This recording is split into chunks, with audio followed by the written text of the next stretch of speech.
কখনো কি মনে হয়েছে জীবনে তুমি সফল হতে পারবে না? স্বপ্নগুলো অনেক দূরে মনে হয় তোমার? তাহলে এই গল্পটা তোমার জন্য।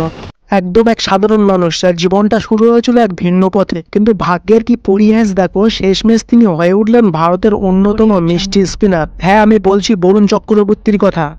বরুণ চক্রবর্তী ছিল একজন আর্কিটেক্ট। 5 বছর ধরে তিনি ভবন তৈরি করার কাজ করেছেন, বিভিন্ন ধরনের নকশা তৈরি করেছেন, কিন্তু ভিতরে ভিতরে তার হৃদয়ের মধ্যে ছিল অন্য কিছু। শুধু তার স্বপ্ন ছিল ক্রিকেটার হবার। 26 বছর বয়সে যখন অনেক ক্রিকেটার ক্রিকেট খেলার স্বপ্নগুলো ছেড়ে দেয়, ওই বয়সে বরুণ চক্রবর্তী সিদ্ধান্ত নিল যে নিজের স্বপ্নগুলোকে বাঁচিয়ে তুলতে হবে। আবার তার একটা চাকরি ছিল, সেটা ছেড়ে দিয়ে সে পুরোপুরি ক্রিকেটে মন দেয়। কিন্তু সফলতা তো সহজে আসে না। অনেক মানুষ এই কথাগুলো তাকে বলেছিল, এত দেরিতে শুরু করলে তুমি কিছু করতে পারবে না।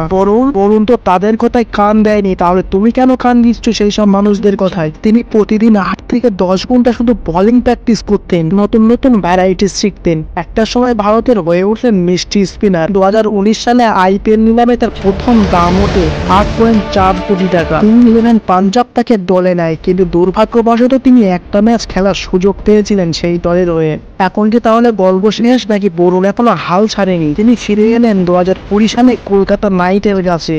এবারে তিনি দেখিয়ে দিলেন, সারা বিশ্বকে তাক লাগিয়ে দিলেন যে মিষ্টি স্পিনার কাকে বলা হয়। তিনি আইপিএলে ভালো পারফরমেন্স করলেন, তারপরে ভারতীয় দলে তাকে ডাক পড়ে। এই সেই মানুষ যে একসময় অফিসে বসে ঘরের নকশা করতেন, আজ ক্রিকেট মাঠে সেই ব্যক্তিটা ব্যাটসম্যানদের ঘাম ছোটাচ্ছেন। তুমি যদি স্বপ্ন দেখো, তাহলে সেটা তুমি পারবে। জীবন তোমাকে যতই বাধা দেয়, তোমাকে লড়াই চালিয়ে যেতে হবে। হয়তো আজ তুমি ব্যর্থ হচ্ছ, কিন্তু পরিশ্রম চালিয়ে যাও। একদিন তোমার নাম ইতিহাসের স্বর্ণাক্ষর পাতায় লেখা হবে। তোমার স্বপ্নের পথে অনেক বাধা আসবে, কিন্তু কখনো হাল ছাড়বে না।